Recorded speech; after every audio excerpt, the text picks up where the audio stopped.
Sehingga ada orang Batak yang butuh bantuan, yang seharusnya kita sebagai saudara terdekat sesatu suku, seharusnya kita yang mengulurkan tangan kita. Tetapi saya lihat malah menghindar. Jadi terakhirnya saya ajak kawan-kawan pada saat itu berkumpul. Kebetulan saya dulu ada kantor di daerah Bekasi Timur ya. Ayolah, orang Batak ini sendiri aja kuat, hebat saya bilang. Ya ada beberapa tokoh-tokoh Batak kita lihat main sendiri tanpa ada perkumpulan yang memayungi dia, tetapi bisa hebat, bisa menjadi tokoh yang berpengaruh. Nah, bagaimana kalau ini bersatu? Ini saya rasa menjadi modal ataupun kekuatan besar bagi orang Batak untuk kita bisa berperan lah. Nah, baik berperan kepada sesama kita orang Batak, ya mungkin kita bisa berperan atau mengambil peran lah di negara ini. Itu pada saat itu dasar pemikirannya. Sehingga kita kumpulkan pada saat itu kawan-kawan perantau. Saya tanya lah keluh kesahnya, ya di rantau ini apa? Ya kadang merasa seperti tidak punya keluarga, kadang mereka kalau ada permasalahan mereka bingung mau kemana, gitu. Nah waktu itu kita sepakati lah, kita buatlah namanya Satai Sapar Tahunan. Itu kurang lebih sekitar tahun 2017 lah. Nah itulah cikal bakalnya organisasi ini. Banyak kegiatan yang kita buat, terutama memang kita adalah kegiatan sosial. Bagaimana kita bisa membantu saudara-saudara kita orang Batak yang ada di Bekasi khususnya pada saat itu. Namun sepanjang perjalanan kawan-kawan kita yang ada di Cikarang dan Depok pada saat itu melihat pergerakan ini kayaknya sangat masif. Ya ada kegiatan-kegiatan penolakan ibadah di rumah. Ya kan kebudayaan orang Batak kan suka berkumpul ini, Amang ya. Jadi ada perkumpulan marga, ada perkumpulan satu lingkungan parsau tahun. Kadang kan kegiatan kan diisi dengan kegiatan ibadah. Ini kan sering dilarang.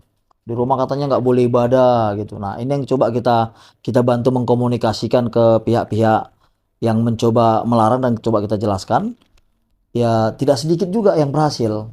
Saya kira mereka memahami bahwasanya yang kita lakukan ini adalah kebiasaan orang Batak, bukan menjadikan rumah itu sebagai tempat ibadah.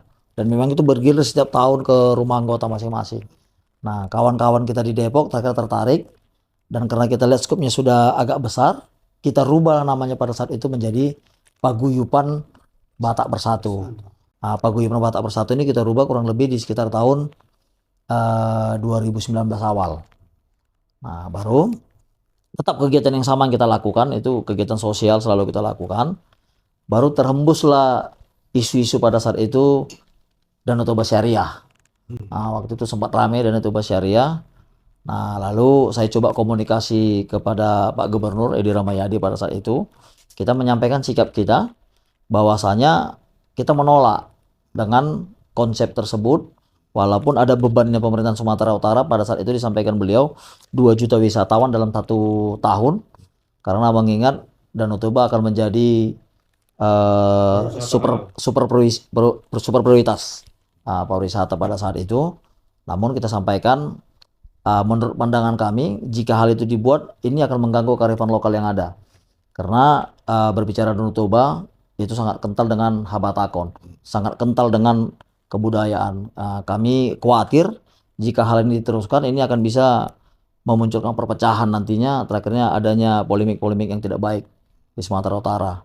Dan kita minta ketemu sama beliau, ya beliau berkenan bertemu dengan kita, saya dan Pak Panjaitan Sekjen pada saat itu, kita sama-sama berangkat ke Medan, bertemu sama beliau di rumah dinas, dan apa yang menjadi sikap kita sampaikan dengan tegas, dan beliau pun menyampaikan tidak ada wacana itu yang beliau rencanakan, cuman hanya ada segelintir orang yang coba mempelintir-pelintir bahasanya pada saat itu. Setelah itu kita mencoba menjelaskan ke beberapa media terkait pertemuan kita, dan ya menurut kami ada keberhasilan kita pada saat itu meredam isu itu. Dan memang sampai saat ini pun kalau hal itu juga dilakukan, saya rasa akan mengganggu peradaban dan kearifan lokal yang ada di Sumatera Utara. Bukan berarti Toba, kita orang Batak tidak menerima dan menolak datangnya peradaban-peradaban baru.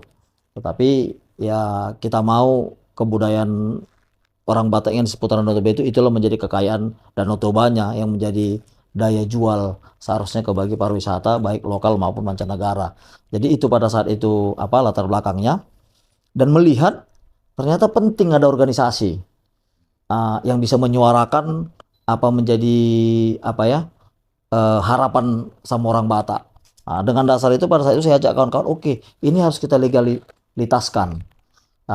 Dan ini harus kita besarkan secara nasional.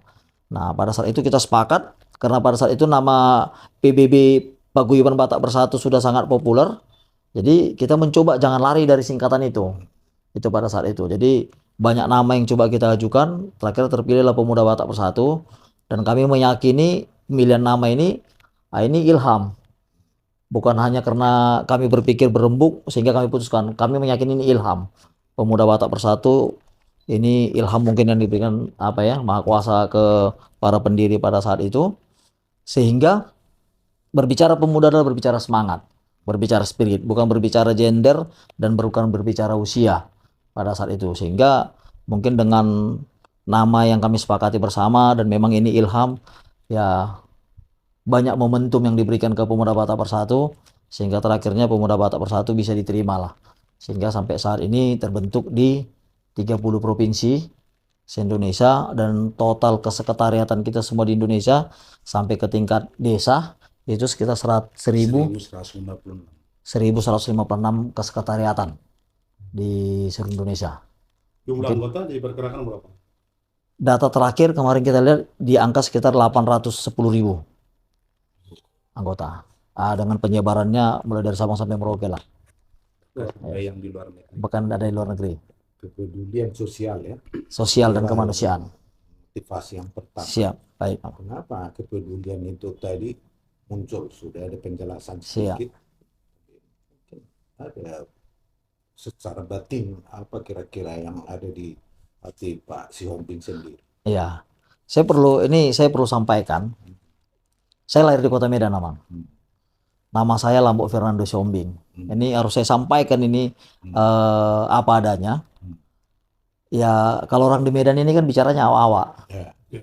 Iya, saya lu bicaranya awak-awak. Nah, dulu kawan-kawan bilang saya dulu Dale. Dan saya lebih populer waktu dulu dengan nama Fernandonya, bukan nama Lamboknya.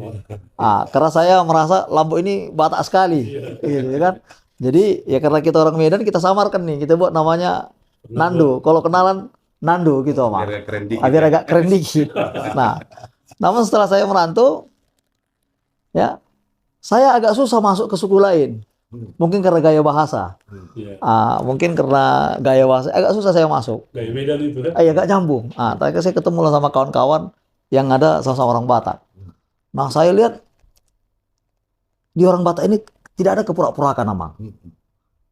Kalau marah-marah gitu. Kalau memuji gitu. Nah, ini saya lihat, wah ini hebat juga orang Batak ini. Suaranya keras tapi hatinya tidak sekeras suaranya. Baru saya lihat waktu pada saat itu kan saya kumpul gabung-gabung sama kawan-kawan kan banyak profesi lah ya. Ada yang di lapangan, di pasar dan sebagainya. Saya lihat mereka sangat keras. Tapi kalau begitu kita sentuh hatinya, mereka lebih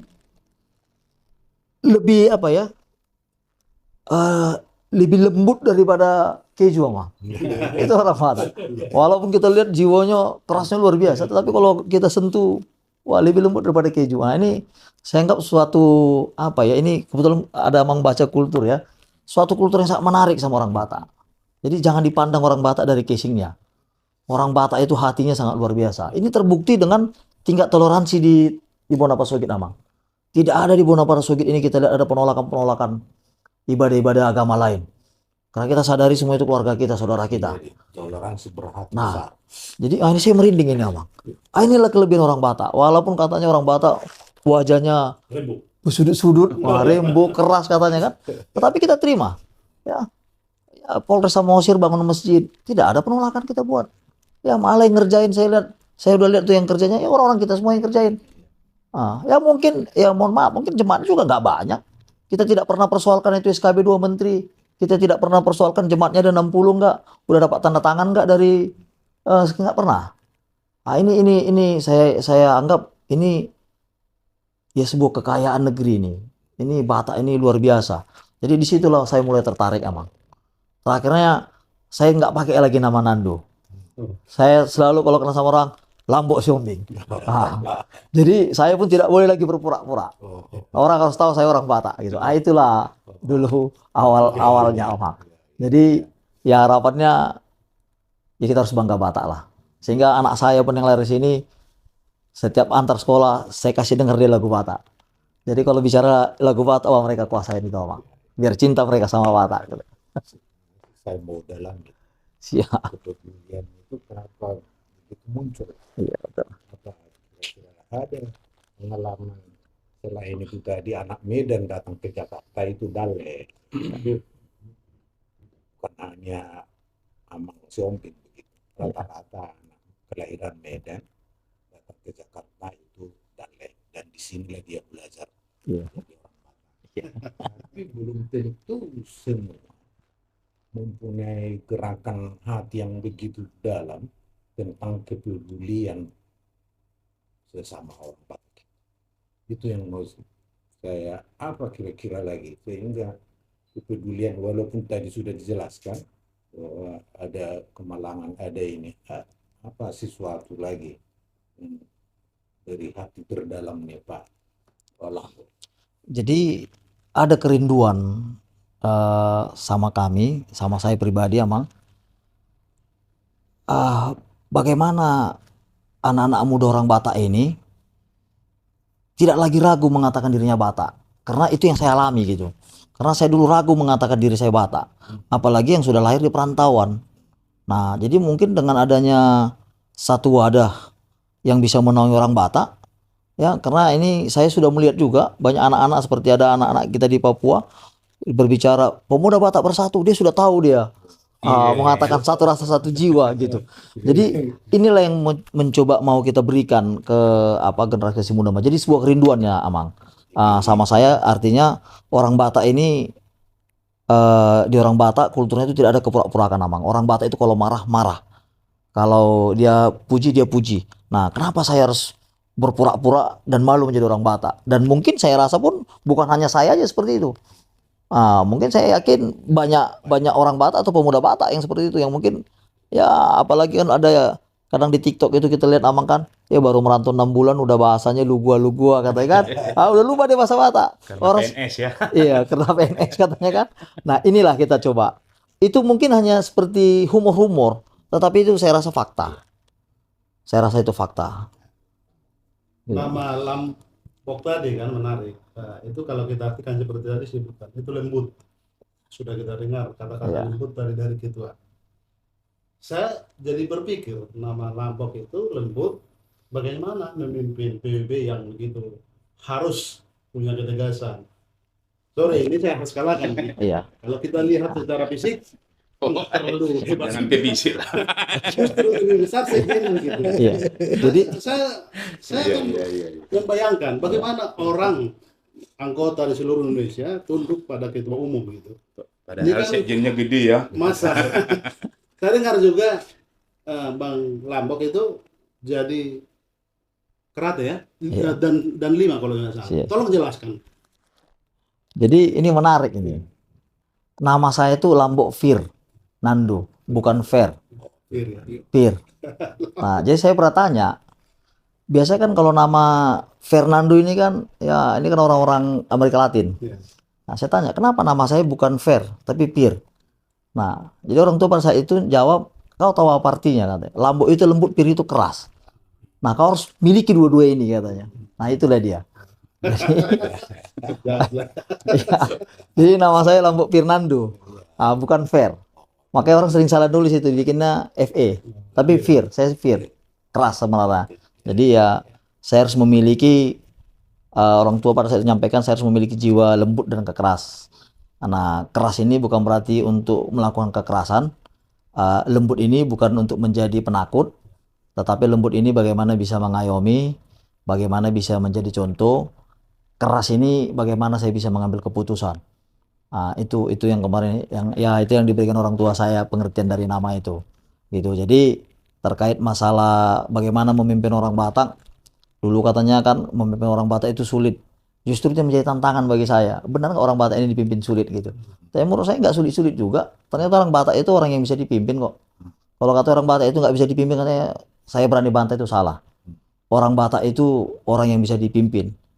Salah satu bukti yang bisa saya kasihkan, buktinya orang Batak di mana-mana ada pemimpinnya, ada persatuannya, ada ketuanya.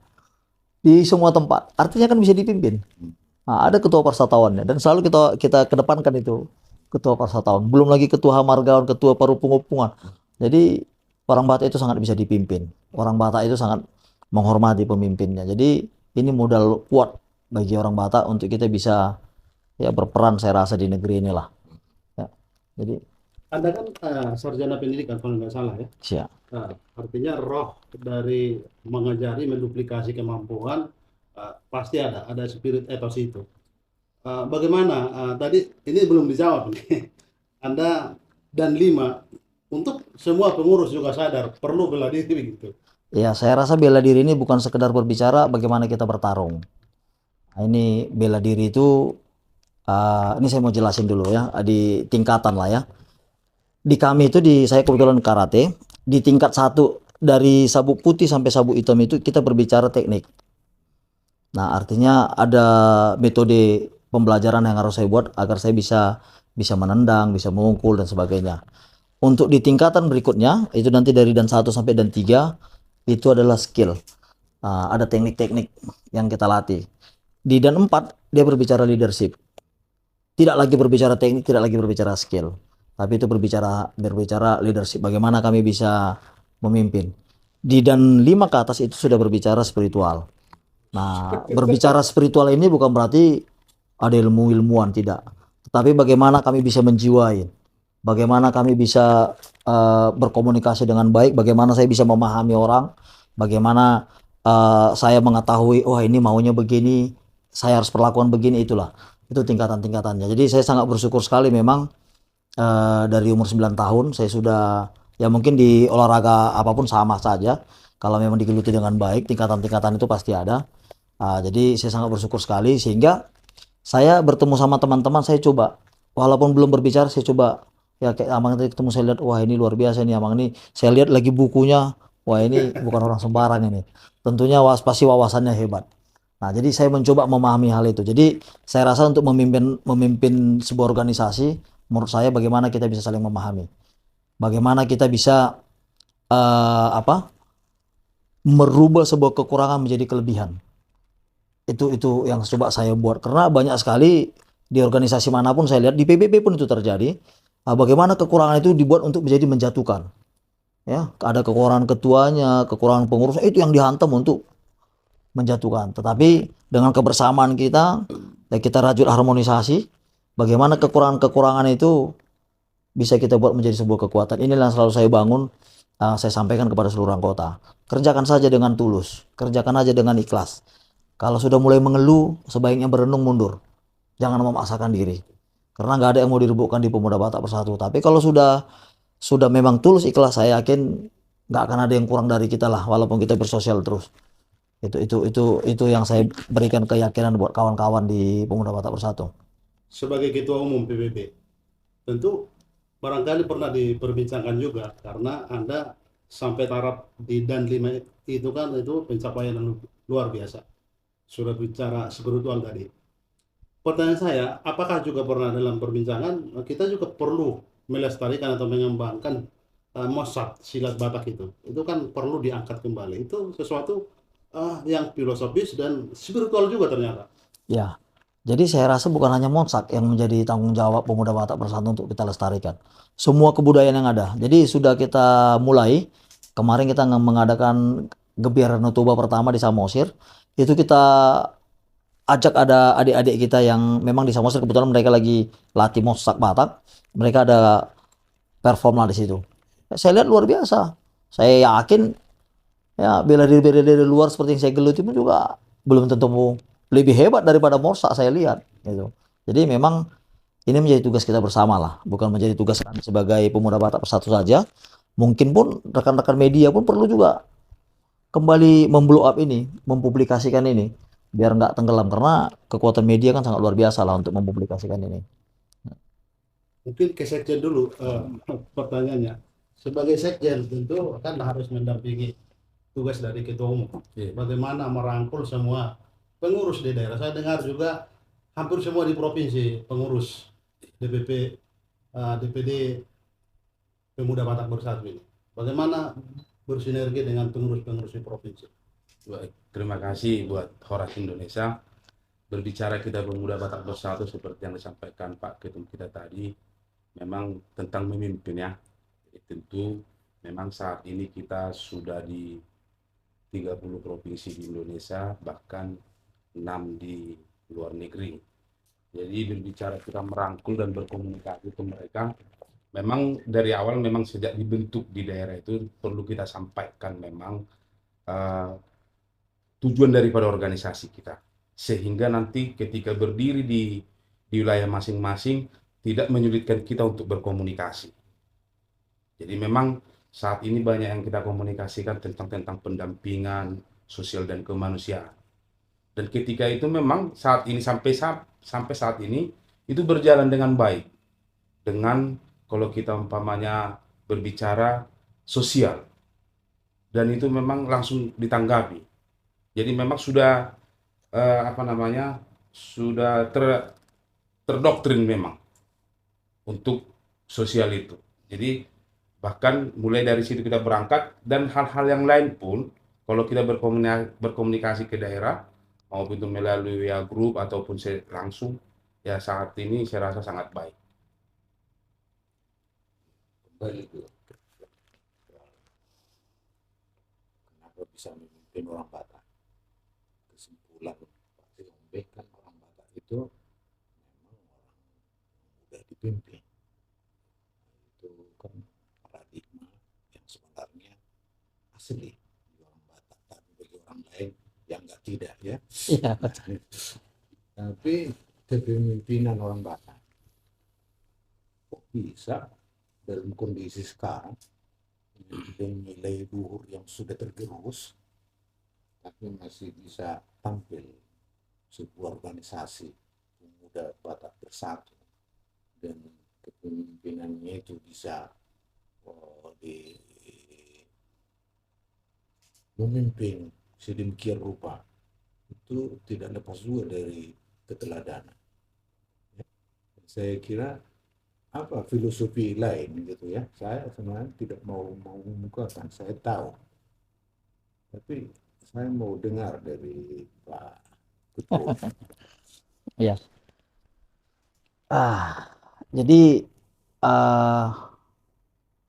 Jadi dari sanubarinya Ketua Umum yang saya mau tanya, ya, ya, bukan hanya secara formalitas manajemen gitu. ya. Jadi seperti saya sampaikan tadi, Amang. Jadi nama saya Lambok Fernando Siombing. Nama saya Lambok Fernando. Saya berada di dua sifat yang berbeda, lembut dan keras. Saya mengharapkan dua hal ini bisa bersatu, Amang. Jadi filosofi nama saya yang saya pakai. Makanya saya bilang tadi orang Batak itu secara tampilan sangat keras, tetapi orang Batak jauh lebih lembut daripada keju. Namun ini yang nggak kita sadarin. Jadi saya mencoba ini menjadi sebuah filosofi bagi saya. Ternyata keras dan lembut itu bisa bersatu dalam wadah, dan bersatunya dalam satu wadah ini menjadi sebuah manfaat yang besar buat orang lain. Jadi itulah salah satu filosofi di saya, Bang. Kekuatannya tadi kalau saya tidak salah tangkap itu kepedulian sosial. Ya. Kalau dalam bahasa Batak itu ulun, pertataring,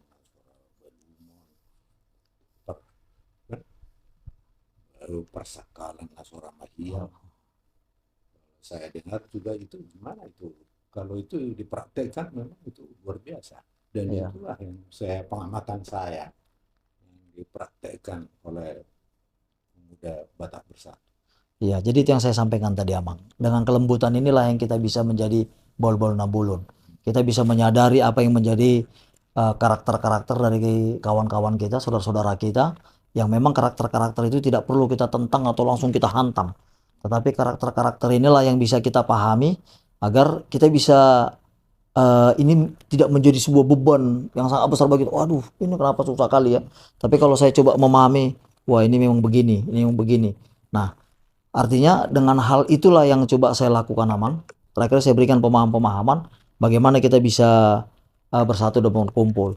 Namun untuk menunjukkan eksistensi kita dan menunjukkan kepedulian kita memang ada kalanya kita harus memang bertindak. Artinya kita juga siap menjadi garda terdepan untuk membela. Jadi kita kan harus berani. Emangnya artinya bukan kita harus mau menunjukkan menjadi sebuah kekerasan atau apapun. Jadi keras yang saya artikan itu adalah bukan kekerasan, tetapi keras ini adalah suatu tindakan yang berani yang kita buat, bagaimana kita bisa menjadi garda terdepan. Dan ini sudah banyak kita lakukan lah. Ya, saya langsung pun memimpin juga. Mungkin kalau orang melihat saya ya semeter 40 pun nggak nyampe gitu kan. Tapi saya selalu berpikir kalau memang ukuran tubuh untuk bisa menjadi pemimpin atau raja, saya rasa Gajah sudah lama jadi raja hutan. Ya. Jadi filosofi purpar pandedorpi baik itu di pos. Saya pikir itu pasti terjadi juga di pemuda Batak Bersatu. Bisa enggak dikasih contoh tanpa menyebut pun daerahnya, ada enggak purpar pandedorpi itu dihadapi dalam kepemimpinan pengorganisasian PBB? Ya pasti ada, Mang ya. Pasti ada. Bisa dijelaskan. Ya. Ada kasus gitu kira-kira. Artinya semua daerah ini bisa kita buat menjadi percontohan, Amang. Untuk dalam pengembangan organisasi, baik itu apakah memang karena kasusnya, apakah memang karena budaya baiknya. Jadi memang sebagai generasi muda juga tanpa menghilangkan kebudayaan Batak yang kita miliki saat ini, kita juga butuh ada contoh-contoh lah, Amang. Nah, terkait masalah yang Amang sampaikan tadi, daerah mana, ya saya rasa akan menyinggung perasaan daerah-daerah tertentu nanti kalau kita sampaikan, Amang. Jadi tetap kita juga akan belajar lah, melihat kasus-kasus case-case yang terjadi, mana baiknya kita ambil, mana yang nggak baiknya jangan sampai terjadi di kita. Jadi sehingga kita bisa bertumbuh lah ya. Walaupun saya yakin tidak ada organisasi yang tidak punya dinamika. Berumah tangga saja ya, dulu orang Batak paling pantang bercerai, sekarang orang Batak saya lihat di mana-mana sudah nggak ragu, sudah tidak ragu mengatakan mau bercerai gitu, Pak. Ketua izin sedikit, ada yang mau saya tanyakan juga ini. Baik, Amang. Banyak kan organisasi orang Batak. Siap. Tapi PBB menurut pengamatan saya yang menunjukkan militansinya terlihat itu dari slogannya, NKRI Satu rasa satu jiwa. satu rasa satu jiwa, NKRI harga mati menjua-jua, Horas menjua-jua. Saya lebih militansi lagi menanggapi ini itu. Kalau itu slogan, ya tagline, saya ingin menambahkan sedikit, lebih militansi lagi, supaya lebih militansi artinya bangga sebagai orang Batak. Kira-kira seperti ini. Warga negara itu pilihan. Ya, saya bukan tidak warga negara Indonesia, darah saya Indonesia. Tapi warga negara adalah pilihan. Besok kalau mau bisa pindah warga negara, mau ke China, mau ke Jerman, mau ke Amerika, itu pilihan. Ya, termasuk agama juga pilihan. Saya sebagai orang Kristen, ya agama saya Kristen. Tetapi ketika saya mengingkari ajaran yang saya anut, saya juga di situ sudah mengkhianati itu agama saya. Artinya saya sudah pindah agama itu sebenarnya. Ya, jadi warga negara adalah pilihan, agama juga pilihan. Tetapi menjadi orang Batak adalah anugerah, given. Sampai kapanpun DNA saya ini kalau dipotong, tidak pernah saya bisa mengaku warga negara Cina atau warga negara Rusia atau yang lainnya. Suku ya, suku. Ya, saya sudah ditakdirkan menjadi orang Batak. Karena itu saya harus layak bersyukur. Banggalah menjadi orang Batak. Karena itu adalah given, anugerah terbesar daripada Yang Maha Kuasa. Ini maksud saya supaya juga ini menjadi penguatan ya dalam memberikan doktrin itu tadi. Seperti ketua, namanya tadinya Nando, tapi setelah mempelajari, saya harus Lambok, ya kan? Tadinya Fernando harus Pir, Lambok kuat. Jadi masuk GDNA-nya itu tadi. Saya sudah ditakdirkan menjadi orang Batak. Batak itu hebat, Batak itu keren. Jangan pernah malu menjadi orang Batak. Iya. Itu aja sih kedua. Iya. Barangkali nanti bisa disisipkan dalam doktrin-doktrin supaya kita lebih hebat. Siap. Terima kasih masukannya, Mang. Kira-kira gitu. Terima kasih. Siap. Tadi sudah ada 1.200 tadi. 8.200 anggota. bukan Kantor kesekretariatan. organisasi ini sampai 156 1.156 dari tingkat ranting. Kesekretariatan. Iya. Ah. Itu Sekretariatan. pekerjaan kecil, pekerjaan mudah. Dan itu kalau mengandalkan dana, itu triliunan untuk membentuk itu. Tapi saya yakin itu sudah dibentuk dengan kekuatan dana, tetapi kekuatan keterpanggilan ke Batakan. Bisa kali dijelaskan. Jadi Pemuda Batak Bersatu itu motonya, Amang, solidaritas, toleransi, rukun dan gotong royong. Rukun, ya kita harus baik, kita harus harmonis lah. Nah, untuk membentuk tadi itu sampai bisa 1.156 kesekretariatan 30 dari 30 provinsi itu gotong royong, Amang. Gotong royong inilah yang kita buat seperti orang kampung kita dulu. Iya. Itulah yang kita buat, Amang. Jadi sehingga kawan-kawan pada saat itu kita tidak begitu pusing memikirkan di daerah untuk membangun. Cukup kami sampaikan yang 4 pilar ini, kami berikan pemahamannya. Kalau kita sepaham, sevisi, dan memang sama-sama punya niat baik, kami akan bentuk dan kami akan berikan SK-nya tanpa harus bayar-bayar. Jadi kami pun tidak mau, misalnya mau menerima SK, harus bayar sekian gitu. Mungkin ini kan sering dilakukan oleh organisasi-organisasi lain lah ya. Kalau mau jadi pemimpin di daerah harus bayar, tidak. Jadi silakan. Tetapi kita harus bergotong royong. Bangun di sana Pemuda Batak Bersatu dengan kegiatan sosial. Rohnya Pemuda Batak Bersatu ada di kedukaan. Hadirlah di kedukaan. Itu yang kami sampaikan, Amang. Karena kalau hadir di sukacita agak berbeda rasa simpatiknya masyarakat kalau kita hadir di kedukaan. Pada saat itu Covid, kalau ada yang meninggal orang takut datang, Amang. Tapi Pemuda Batak Bersatu hadir untuk mengangkat peti matinya dan mengantar ke liang lahat. Nah, saya rasa ini sebuah pekerjaan yang sangat mulia bagi kawan-kawan di Pemuda Batak Bersatu. Ya, banyak kejadian kita lihat meninggal katanya Covid tapi nggak Covid. Di Covid kan kita hadir, kita bilang itu tidak Covid, kita berani langsung angkat, Amang. Ya buktinya ya kita nggak kena Covid juga. Gitu. Ini sedikit pertanyaan agak sensitif ini. Iya. Tapi kan ciri khas Batak itu kan to the point, terus terang, langsung ke titik persoalan. Siap. Nah, namanya organisasi kan harus ditunjang juga dengan dana. Ya, menurut ketua ini bisa kokoh berdiri sampai bisa hadir sampai sekarang ini. Dari mana sumber dana daripada Ya. PBB ini sendiri? Gotong royong, Amang. Gotong royong. Gotong royong. Ada usaha lain barangkali? Nah, jadi memang di tubuh organisasi kita ini ada beberapa bidang-bidang yang kita bentuk, termasuk wirausaha. Dan memang kita sudah sampaikan kepada seluruh DPC-DPC untuk mandiri, untuk membentuk usaha-usahanya masing-masing untuk bisa mengkokohkan organisasi. Dan memang ini sudah di hampir berbagai daerah sudah terbentuk usaha-usaha yang mereka bangun. Itu baik mereka bermitra dengan pemerintah dan bermitra dengan swasta juga. Gitu, Amang. Jadi ya organisasi tanpa logistik kan omong kosong juga. Nah, namun ada satu toko atau 2 toko nggak yang membiayai atau tidak? Tidak. Ini ribuan toko yang membiayai, Amang. Dengan gotong royong tadi. Seluruh anggota Pemuda Batak Bersatu. Gitu. Dan setiap sekretariat itu mandiri biasanya Mandiri. untuk menanggulangi kegiatan sosial. Mandiri. Jadi dengan konsep mandiri yang kita buat itu, saya yakin ini akan menumbuhkan keseriusan kecintaannya dan dia memang betul-betul memahami visi misinya.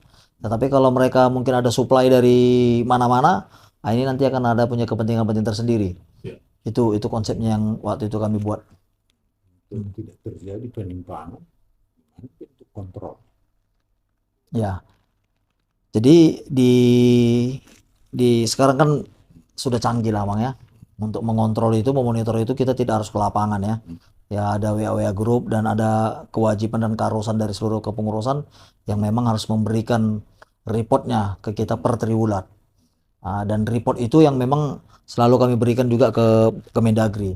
Setiap tahunnya kita berikan untuk Kemendagri sebagai reportnya kita secara nasional. Gitu. Jadi untuk kontrolnya memang kita sering juga melakukan kunjungan kerja. Kita jalan ke beberapa tempat dan memang selalu kita adakan zoom lah ya. Nah sekarang ini kan memang sangat gampang lah untuk memonitor itu dengan media teknologi sekarang sangat gampang lah. Ada masalah aja ada saja yang nanti menginformasikan yang menjadi alat kontrol lah buat kita gitu. Dipermudah oleh Ya teknologi. Mati teknologi. beberapa daerah ya. Misalnya di Cirebon pernah beritahu bahwa ada COVID, tapi sudah ditolong pemuda 4 persatu gitu ya. Karena dia ditagih 4 juta di pemakaman. Tapi pemuda Batak satu makasih. Jadi itu kan militansi ya. Mau saya tanya, kalau dipetakan di daerah mana itu posisi yang mana yang kelihatan militansi itu sangat tinggi? Kalau kami boleh sampaikan hampir semua. Hampir semua. Cuman yang membedakan kesempatannya yang berbeda. Mungkin kalau di Sumur karena jumlah orang kita paling banyak, mungkin di situ lebih banyak, seolah-olah kelihatannya lebih banyak. Namun kalau berbicara militansinya, saya rasa hampir sama. Bahkan di Papua itu pernah ada yang meninggal karena COVID di Biak, mereka nyebrang Amang untuk membantu. Walaupun memang akhirnya karena kondisi COVID pada saat itu tidak bisa dilakukan penyeberangan untuk berangkat ke kampung, akhirnya dimakamkan di Biak. Nah artinya nyebrang Biak dari Timika ya. Dari Timika itu 1 hari 1 malam. Naik kapal Abang, pesawat pada saat itu nggak ada. Nah, artinya kalau berbicara militansi, saya lihat semuanya militansinya ya saya harus beri apresiasi lah buat kawan-kawan. Namun tergantung populasinya yang paling banyak memang kegiatan itu kan berbeda. Setiap daerah mungkin Cirebon kan populasinya orang Batak lebih sedikit, mungkin di Papua lebih sedikit lagi atau di Sulawesi lebih sedikit lagi. Jadi sehingga mungkin lebih banyak terlihat atau terekspos di Sumatera Utara ataupun di Jakarta. Namun kalau militansinya saya melihat militansinya semuanya luar biasa, Bang. Sampai saat ini masih luar biasa. Saya mati di grassroots itu ya. Dan itu sedikit saya tambahin, dan itu bukan cuma berbicara kita di Indonesia loh. Ya. Bahkan di luar negeri aja, dan itu selalu rutin kalau umpamanya ada kesulitan-kesulitan mungkin warga negara Indonesia ataupun orang Batak, mereka cerita ke pengurus kita di sana. Itu dalam tahun 2022 hampir sekitar 48 orang hal-hal seperti itu kita tanganin. Bahkan ya maaf kata ada dulu udah sampai 4 bulan dia udah meninggal, itu ditaruh di freezer di sana, diurus orang Batak, ya alhamdulillah puji Tuhan. Dan Kita itu bisa serahkan kita pulangkan sama itu. tentara. Dengan memakai baju uniform kita yang kita banggakan ini, mereka pergi ke rumah sakit, ya selesai permasalahan. Dengan akses-akses yang kita punya Iya. lama. Seperti itu ya. Sekarang masih soal militansi ya. Karena itu yang paling kuat saya lihat di Batak Bersatu. Itu di grassroots itu kan orang-orang kaya. Aktivisnya. Apakah mereka itu disuplai dana atau pernah mereka itu minta supaya diongkosi atau diapain, gimana itu? Iya, jadi itulah yang saya sampaikan tadi Amang. Orang Batak ini hebat. Makanya satu rasa satu jiwa itu yang kita kedepankan. Kita tidak pernah berbicara materi di sini. Kita berbicara rasa. Kita berbicara jiwa. Ini saudara kita. Ini orang Batak. Itu yang kita tanamkan selalu Amang. Agar apa? Agar rasa persaudaraan itu pun dimanapun masih kental. Jangan lagi ada alak kita dulu-duluin. Ayo kan, ayo dokter alak kita dulu lah, alak kita dulu gitu. Jadi ini kan Kalau kita beyalang gue. alak kita beda lagi. Ini kan hal ya kesannya seperti humor. Namun saya yakin itu fakta. Jadi mereka tidak ada kita supply. Makanya saya harus angkat topi dengan mereka. Di seberapa kesempatan saya bilang, ya kalianlah sebenarnya yang membesarkan Pemuda Batak Bersatu, bukan saya. Saya hanya sebagai inisiator. Pemuda Batak Bersatu ini masa depannya dari kawan-kawan semua. Karena kawan-kawan ini kerja dengan tulus ikhlas. Tidak ada pernah bicara duit. Abang coba kasih duit, mereka tolak. Ini udah beberapa kali ada yang berkesaksian ke kami. Ya, mereka datang, makan pun mereka nggak berani. Takut nanti mereka makan rame-rame, jadi terakhirnya makan untuk tamu yang lain habis. Bahkan dikasih amulation pun mereka kadang tolak. Nah, itulah orang Batak sesungguhnya. Kalau saya bilang inilah orang Batak sesungguhnya. Nah, jadi kalau ada berbicara orang Batak begini, saya berani tentang orang Batak sesungguhnya ini, apa yang sudah dilakukan kawan-kawan Pemuda Batak Bersatu. Saya rasa itulah orang Batak sesungguhnya, Mang, yang mungkin yang sudah ditanamkan dan diajarkan dari leluhur kita tanda julu, Mang. Upung-upung tanda julu. Nah, kemudian tadi Sekjen cerita di bawah waktu unjuk rasa kasus Joshua menghadirkan ribuan orang, tapi polisi tidak sampai mengerahkan 20 orang tenaga. Itu berarti ada jaminan Pemuda Batak Bersatu itu tidak anarkis. Mana manajemennya sehingga Pemuda Batak Bersatu itu tidak anarkis? Ya, ini kembali seperti saya bilang tadi, kultur orang Batak itu mereka sudah paham, Mang. Kita ini wajah keras kalau hati semua lembut. Batak itu adalah barisan anti teror, anti kekerasan. Mereka tahu itu, jadi mereka nggak perlu jaga rame-rame. Mungkin kalau yang lain, ya mungkin ada demo masih 100 orang, polisinya itu 200 orang. Barakuda disiapkan. Ya kita kemarin demo hampir masa dengan 5.000 orang, ya cuma 20 orang. Bahkan polisi itu minta foto-foto sama kita, Mang. Keluar orang itu dari dalam pagar, minta foto-foto. Iya. Dan ini ada resepnya itu, Pak. Ada sesuatu yang disampaikan, itu hanya panggilan bati hati itu yang jadi dimotivasi. itulah yang saya sampaikan, Mang. Ini orang Batak sesungguhnya, Mang. Jadi orang Batak itu tidak suka kekerasan. Makanya di sana kami nggak mau jual. Tapi kalau kau jual kami borong, katanya kan. Nah, itu orang Batak. Iya kan? Itu orang kita, Mang. Jadi artinya kita tidak pernah memulai suatu kerusuhan lah. Dan saya rasa image ini harus kita pertahankan. Ya, beberapa aksi kita lakukan, ya kita selalu berusaha mencoba menjaga ketertiban. Tetap secara regulasinya kita berikan, kita minta izin, ya rekan-rekan dari kepolisian juga harus kita berikan jaminan bahwasanya kita tidak rusuh. Ini yang selalu kita tekankan, Abang. Ada semacam pelatihan atau edukasi secara struktur tentang hal itu. Kalau itu pasti, Abang. Kita selalu sering berikan jum-jum yang memang kita manfaatkan, bagaimana kita harus berperilaku. Orang Batak sesungguhnya ini, kami biarkan kawan-kawan itu menyampaikan, keinginan menurut kalian, keinginan orang Batak itu kita harus kayak mana. Dan ternyata keinginan mereka yang mereka sampaikan itu ya sama dengan apa yang kita harapkan gitu. Jadi artinya kita nggak mau memulai suatu kerusuhan lah. Tetapi kembali seperti tadi, kita nggak mau jual. Kalau ada yang jual kita borong gitu. Dalam konteks ini kita bukan jago-jagoan. Tidak, dalam konteks adalah ini untuk menjunjung kebenaran, ya keadilan lah ya. Bukan berarti kita mau lawan atau hantam, enggak. Kita mau semuanya kita ya. Kalau Pemuda Batak Bersatu dibungkus, anggotanya dibungkus oleh apa? Dibungkus oleh Batak. Tapi Pemuda Batak Bersatu ini lebih besar lagi dibungkus oleh merah putih. Jadi lintas suku pun itu saudara lah.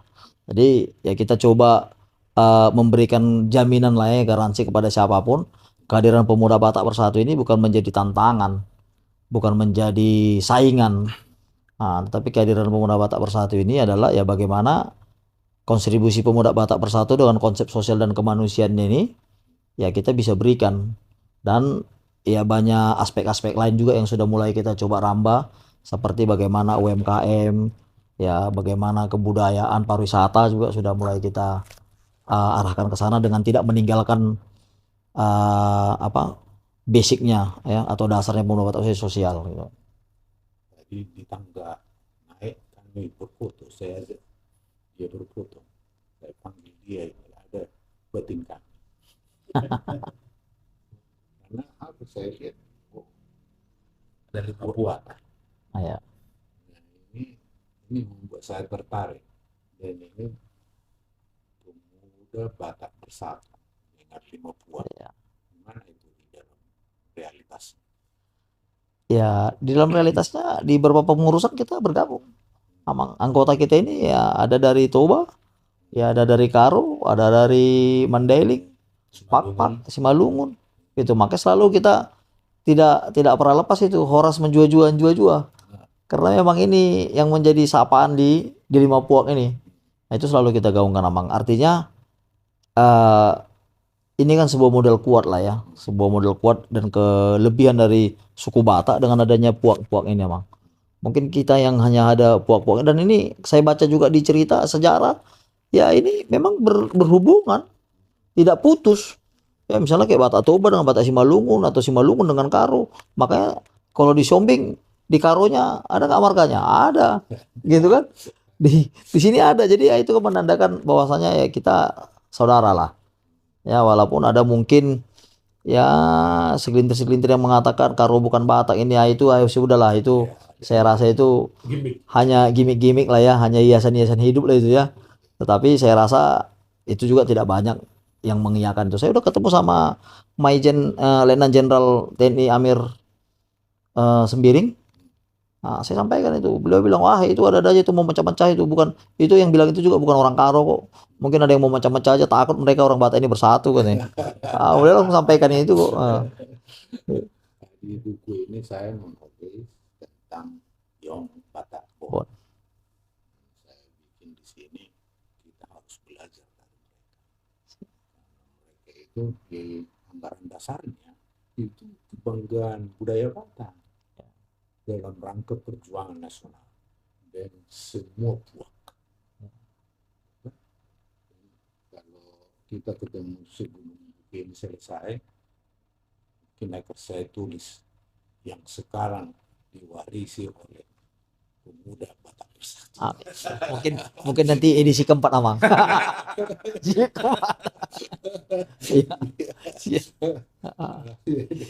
Ya, ini saya bilang itu supaya orang Batak meniru organisasi Yong Batak. Di anggaran dasarnya budayanya yang Tonjolkan ya. padahal itu dalam rangka perjuangan nasional. Mereka tidak mau divide imperial Belanda. Ya. Mereka sudah ada Islam, sudah ini, sudah bersatu, mereka membuat pemuda Batak Bersatu. Dan hari ini itu diwujudkan oleh Ya. pemuda Batak Bersatu. Mungkin ini reinkarnasinya Mang. Mungkin ini reinkarnasi dari Yong Batak Bon. Saya pikir.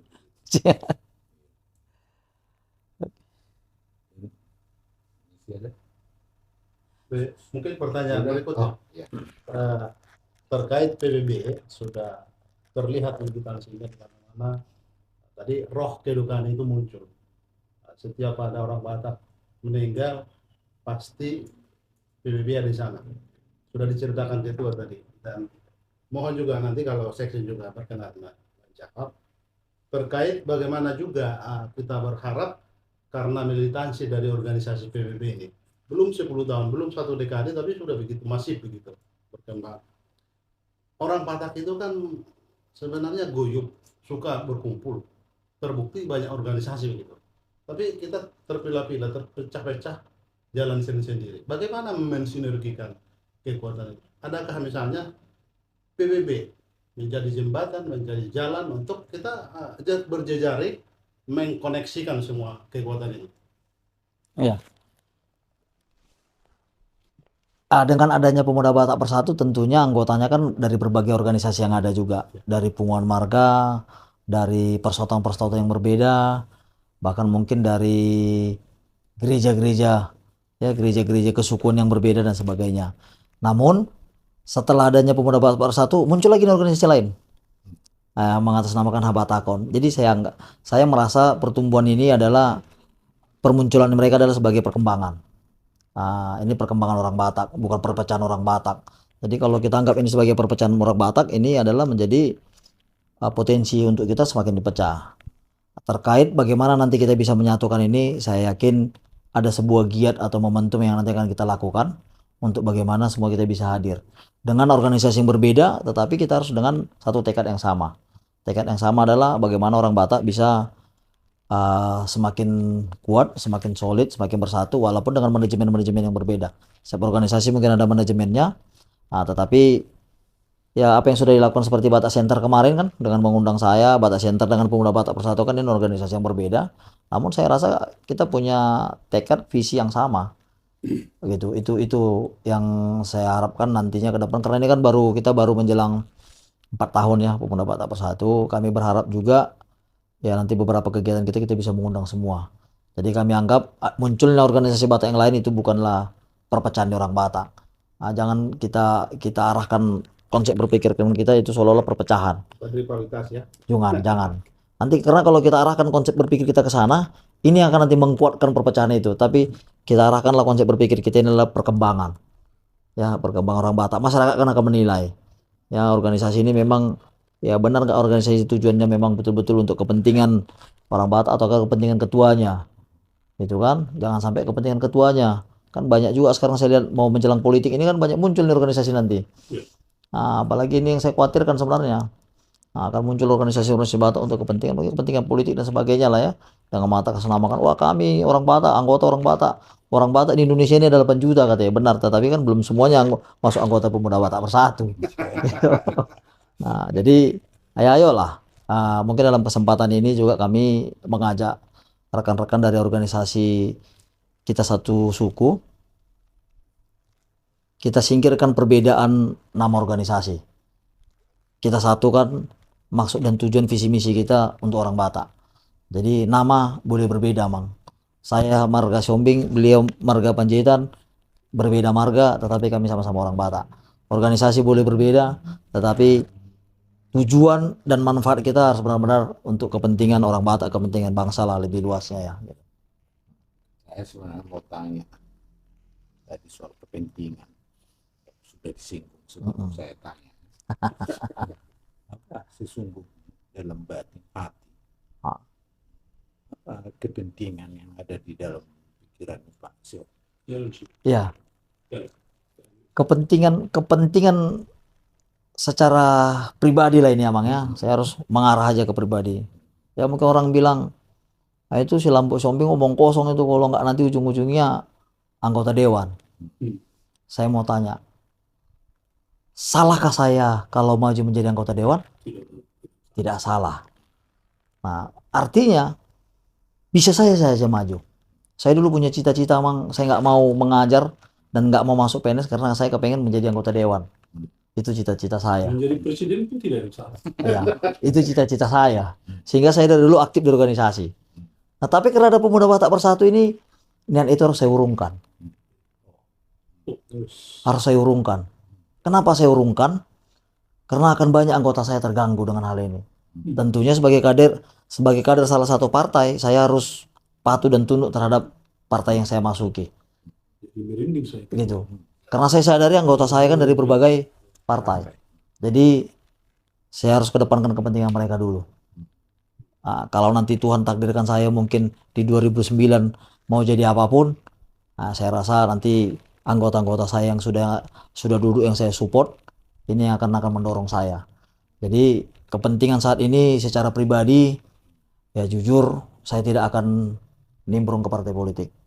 Saya tidak akan maju sebagai anggota legislatif ataupun eksekutif, walaupun dorongannya sudah banyak sekali lah.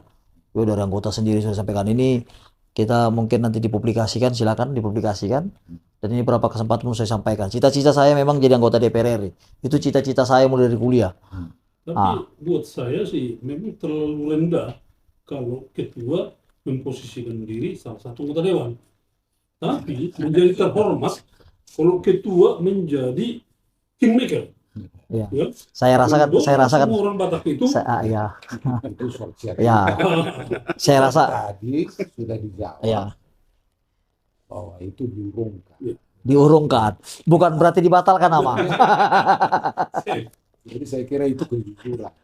Ini pengorbanan. Iya. Karena itu ya. Iya.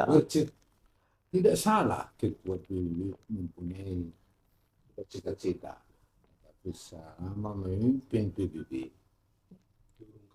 Diurungkan dulu. Cita-cita itu diurungkan. Urungkan dulu, Amang. Bukan dibatalkan, Amang. Diurungkan dulu. Itu hebat. Ada sedikit, ya, udah. Silakan. Ya, jadi udah panjang lebar tadi ini kita Iya. berbicara dengan ketua juga Pak Sekjen. Tentu kan ini ya sedikit ada kritis juga terhadap pemerintahan Jokowi sekarang ini, dari pribadi. Ini perspektif saya. Yang mana organisasi itu sedikit seperti presiden pemerintahan ini lemah di komunikasi publik, ya, artinya kadang-kadang perbuatan baik itu yang tadi seperti kita bicarakan itu karena tidak tersosialisasi dan tidak terpublikasi dengan baik, akhirnya bisa menjadi Bias juga. bias, menjadi dimampakkan orang menjadi menyerang malah. Nah itu tadi tuduhan tadi, akhirnya itu kosong itu mau seperti itu.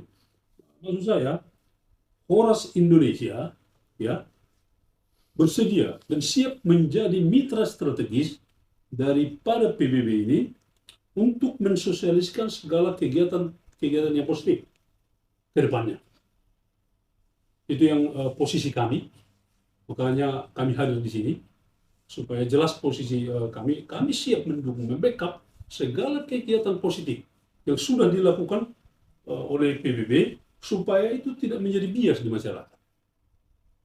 Itu posisi kami, Iya. Ketua. Sementara itu dari saya.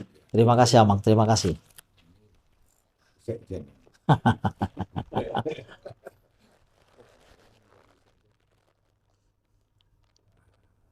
Terima kasih untuk pertanyaannya. Jadi ada agak sedikit perbedaan pribadi Pak Ketum kita ini tentang pemuda Batak Bersatu. Jadi seperti fakta yang disampaikan Pak Ketum kita, saya pribadi lah ya, jangan saya berbicara suku orang Batak. Ya mungkin